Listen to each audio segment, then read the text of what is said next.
मैं हूं आबिद हुसैन शेख, आपका खैर मकदम है 4 TV न्यूज़ कर्नाटक एक्सप्रेस में।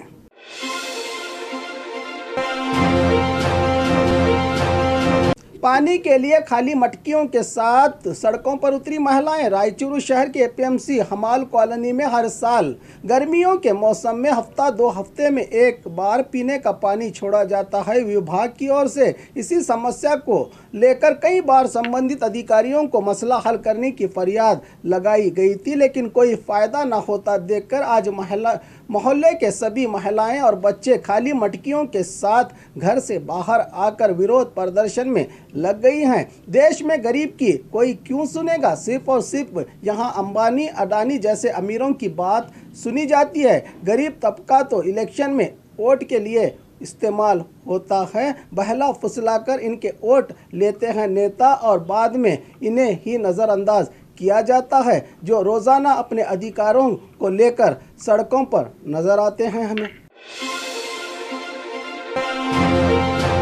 विदेशी शराब जब्त। बीदर जिला पुलिस और एंटी रौडी स्क्वाड की ओर से घर में महंगी विदेशी शराब का व्यापार करने की पुख्ता जानकारी के आधार पर रेड करके राजकुमार नामी व्यक्ति को गिरफ्तार करते हुए कुल 4 लाख कीमत के महंगी विदेशी शराब को जब्त करने में कामयाब रही है पुलिस।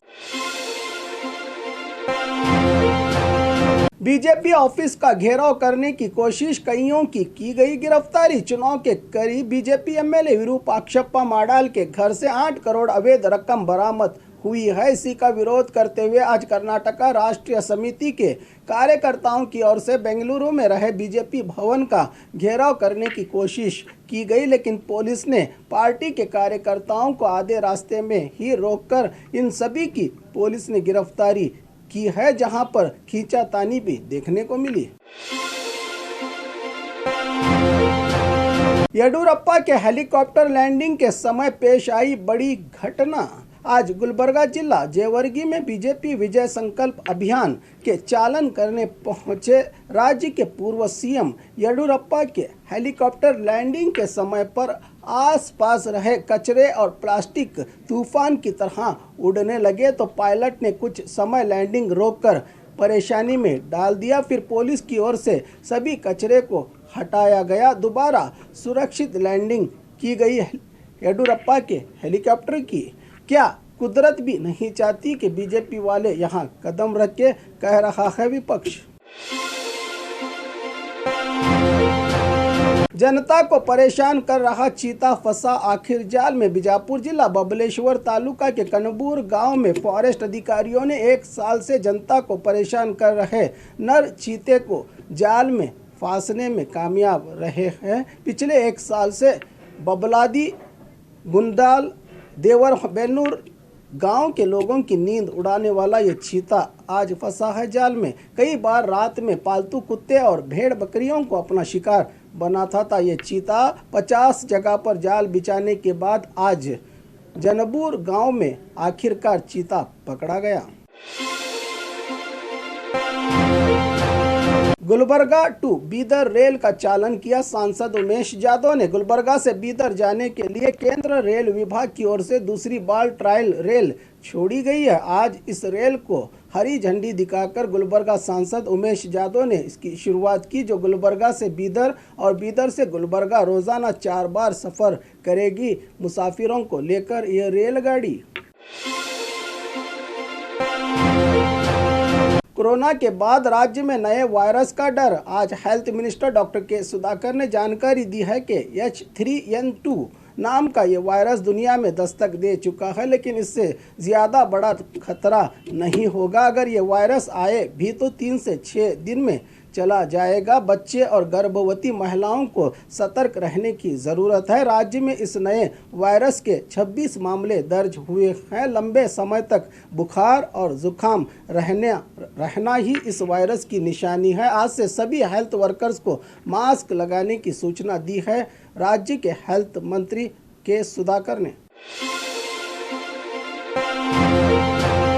प्रवीण नट्टारू की हत्या के आरोप में एक और की गिरफ्तारी। कुछ दिन पहले करावली भाग में नफरत की आग का शिकार हुए बीजेपी कार्यकर्ता प्रवीण नट्टारू की हत्या हुई थी। इसी की जांच में एनआईए नेशनल इन्वेस्टिगेशन एजेंसी ने बेंगलुरु में तौफील नामी व्यक्ति की गिरफ्तारी कर ली है। इसके बाद और अधिक जांच में जुटी है केंद्र की जांच एजेंसी।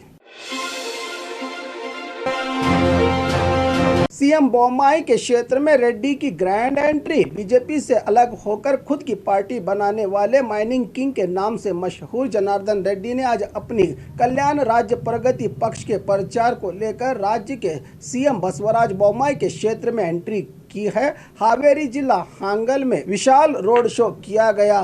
क्या रेड्डी के इस नई पार्टी से कर्नाटका की सियासत में कुछ नया तूफान आएगा? ये तो नतीजे ही बताएंगे। गांव के लोगों ने किया चुनाव का बायकॉट। रायचूरू जिला देवदुर्ग तालुका होन्नटगी गांव के लोगों का कहना है कि देश को आज़ाद होकर 76 साल बीत चुके हैं, लेकिन तब से लेकर अब तक गांव में डेवलपमेंट ही नहीं हुआ। कई सरकारें आई और कई सरकारें गई, कोई भी इनकी तरफ न देखकर नज़रअंदाज किया जाता है। हर बार जनप्रतिनिधियों की ओर से इस बार होने वाले असेंबली इलेक्शन का ही बहिष्कार करके गांव के लोग अपने वोट न डालने का फैसला कर चुके हैं। देखिए कितना तरक्की कर चुका है भारत देश। एक तरफ मोदी जी रोज़ाना डेवलपमेंट का ढिंडोरा पीटते हैं, इधर लोग इलेक्शन का बायकॉट कर रहे हैं बिना विकास के। सीएम बोम्माई के जिले में दलितों का अपमान। कर्नाटका के सीएम बसवराज बोम्माई का जिला हावेरी, इसी जिले के हलगेरी पुलिस थाने में शिकायत दर्ज हुई है। पिछले 2 दिन पहले नंदीहಳ್ಳಿ यात्रा उत्सव के समय मंदिर में भगवान के दर्शन करके लौटे दलित परिवार के मां बेटे को 30 लोगों की ओर से घर में घुसकर पिटाई की गई है। क्या सीएम बोम्माई और उनके मंत्री जानते हैं कि उनके जिले में क्या क्या हो रहा है? सिर्फ दलित के घर पर खाना खाते हुए प्रचार बटोरने वाले बीजेपी के नेता एक बार आंख खोलकर देख लें। कभी भगवान तो नहीं कहते कि मंदिर को सिर्फ ऊंची जाति के लोग ही आ सकते हैं, तो यह फिर भेदभाव क्यों?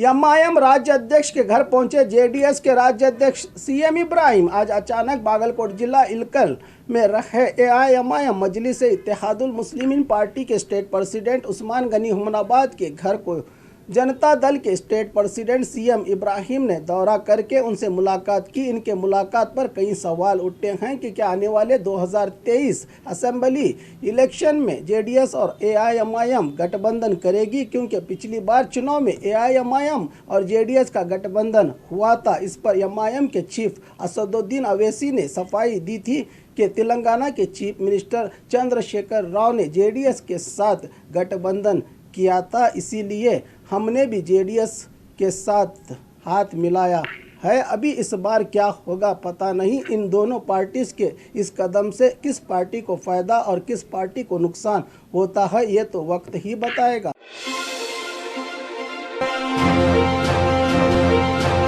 और खबरों के लिए देखते रहिए 4 टीवी न्यूज़ कर्नाटक एक्सप्रेस।